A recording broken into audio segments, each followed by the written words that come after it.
ఏంటి టైం ఏమో 1 గంట అయిపోతుంది, ఈయనేమో ఇంకా రాలేదు.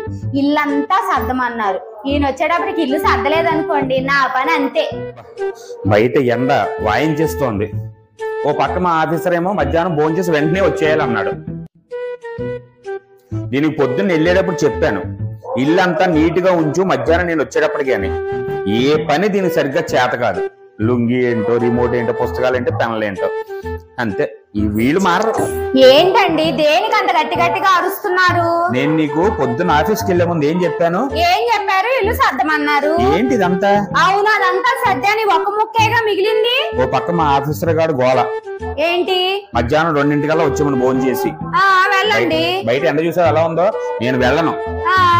నేను ఇప్పుడు చెప్తున్నా నీకు మాట, నేను కళ్ళు మూసి తెరిచే లోపు నువ్వు ఇల్లంతా సరిగ్గా చెయ్యపోయావా, నీట్ గా ఉంచకపోయావా చెప్తాను. నిజంగా బడిది పూజ అయిపోద్ది నీకు. అంటే నేను 2ంటికి కళ్ళు మూసుకుంటా, 5ంటికి తెరుస్తా. అంటే ఈ లోపు అయిపోతుంది కదా, అందుకన్నానే. ఎందుకు లోపల నీకు